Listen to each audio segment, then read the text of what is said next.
Imagine an icy continent at the bottom of the world, larger than Europe, colder than Mars, and almost entirely unexplored in the 1930s. Now picture a team of German scientists and sailors arriving there under the flag of the Third Reich. Don't forget to like, subscribe, and ring the bell to stay updated with our latest videos. Planting swastikas on the frozen coast just months before World War II. Decades later, rumors would claim that this remote land hid a secret Nazi fortress, a place where submarines slipped beneath the ice and mysterious battles were fought long after Hitler's defeat. Welcome to the enduring mystery of New Swabia, the so-called lost Nazi base of Antarctica, where history and myth are locked in an eternal polar night. The story begins in 1938, as Adolf Hitler's Germany prepared for war and sought new sources of raw materials. Whale oil, used in everything from margarine to industrial lubricants, was a vital resource, and much of it came from the icy waters around Antarctica. To secure whaling rights and to stake a territorial claim, the German government organized the Third German Antarctic Expedition, led by Captain Alfred Richer of the Luftwaffe. The mission's official purpose was economic and scientific: survey potential whaling grounds, map uncharted coastlines, and conduct meteorological research.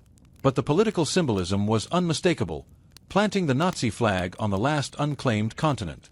In December 1938, the expedition ship MS Schwabenland left Hamburg, carrying 33 crew members, scientists, and 2 Dornier flying boats fitted with heated hangars on deck. After a month-long voyage through the South Atlantic, the ship reached the Princess Martha coast of Queen Maud Land in January 1939. Over several weeks, the crew launched their seaplanes on reconnaissance flights covering nearly 600,000 square kilometers. They photographed mountain ranges, glaciers, and ice shelves, dropping metal darts marked with swastikas to assert Germany's claim. The territory they surveyed was named New Schwabenland, New Swabia, after the expedition ship and the southern German region of Swabia. The mission was a technical success. The Germans produced detailed aerial maps and discovered features such as the Skirmacher Oasis, a rare ice-free area with freshwater lakes. But it was cut short by worsening weather and the looming crisis in Europe. By early February 1939, the Schwabenland set course for home, arriving in Hamburg just weeks before Germany's invasion of Poland and the start of World War II.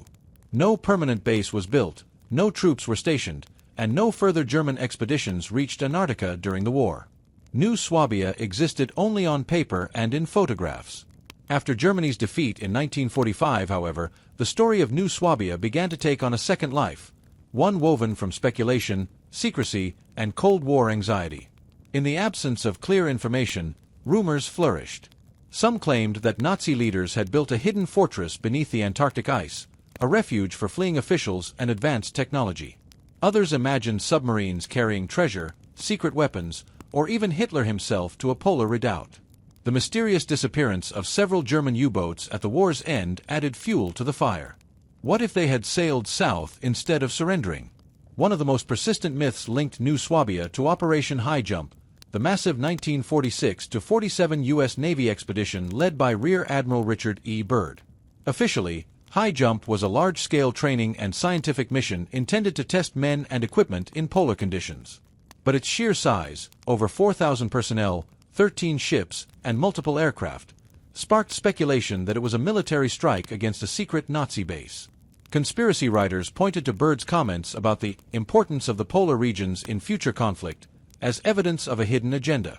In some versions, American forces supposedly clashed with German remnants armed with exotic, flying disc technology, suffering mysterious losses before retreating. Historical evidence tells a far more mundane story. Declassified U.S. Navy records show that Operation High Jump's main challenges were weather, logistics, and accidents typical of polar exploration. Aircraft crashes and equipment failures, not enemy action, accounted for the few casualties. No credible documents mention battles with Nazis or encounters with advanced aircraft.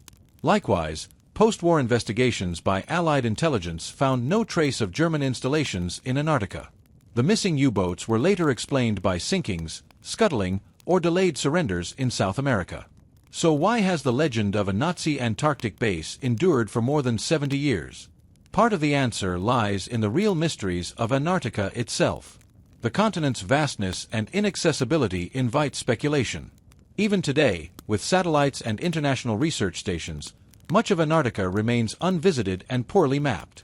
In the immediate post-war years, When Cold War tensions ran high and governments closely guarded polar research, secrecy was easily mistaken for conspiracy. Another factor is the documented reality of Nazi ambition and technological experimentation. Germany did develop advanced submarines, long-range aircraft, and even early rocket and jet designs. These innovations, combined with the regime's fascination with occult ideas and global domination, made the idea of a hidden polar refuge plausible to many. Writers and filmmakers seized on the theme, weaving it into novels, comic books, and documentaries that blurred fact and fiction. Yet careful scholarship paints a different picture. Historians who have examined German archives emphasize that the 1938-39 expedition was primarily a resource survey, not a military operation. The aerial photographs, maps, and scientific reports from the mission were used after the war by other nations, including Norway and the Soviet Union, in their own Antarctic research. No credible evidence supports the existence of underground bases, secret weapons testing, or post-war battles. In fact, the next chapter of New Swabia's history is one of international cooperation rather than hidden war. After World War II, Norway formally claimed the region as part of Queen Maud Land, and German scientists returned as peaceful participants in multinational Antarctic programs. The Skirmaker Oasis, once photographed by Nazi seaplanes, became the site of research stations operated by the Soviet Union and later by India and Germany itself, now a democratic partner in global science. Modern technology continues to demystify the area. Satellite imagery, ground-penetrating radar, and GPS mapping have revealed subglacial lakes, mountain ranges, and ancient ice cores that provide vital climate data. International treaties, particularly the Antarctic Treaty of 1959, guarantee that the continent is used only for peaceful research, banning military activity and territorial exploitation. The treaty has made Antarctica one of the most transparent regions on Earth, subject to international inspection and scientific collaboration. Don't forget to like, subscribe, and ring the bell to stay updated with our latest videos. Still, the myth of a Nazi Antarctic fortress refuses to die. Internet forums, documentaries, and speculative books recycle old rumors, mixing them with newer conspiracies about UFOs or secret energy sources beneath the ice. The idea of hidden power in a remote, forbidden land continues to fascinate. Perhaps it satisfies a deeper psychological need, a belief that history still holds undiscovered secrets, that the most extreme places on Earth might conceal evidence of human ambition beyond the reach of ordinary proof. For historians and scientists, the real significance of New Swabia lies not in lost battles or buried treasure, but in what it reveals about the world on the eve of global war. The 1938 expedition illustrates the intersection of science, exploration, and geopolitics. It shows how a totalitarian regime used modern technology to project power, even to the frozen ends of the Earth. And it reminds us that myths often grow in the gaps left by secrecy, misunderstanding, and the sheer allure of the unknown.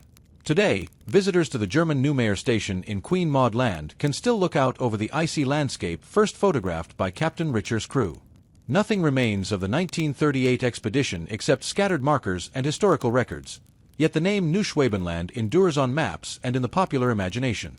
It is a symbol of both human curiosity and our endless appetite for mystery. The battle for Antarctica never happened. No secret Nazi base waits beneath the ice.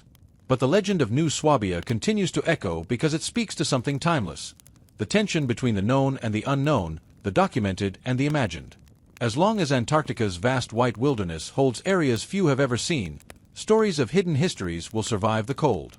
If this journey into the icy crossroads of fact and fiction captured your imagination, share your thoughts in the comments and subscribe for more explorations of history's greatest mysteries.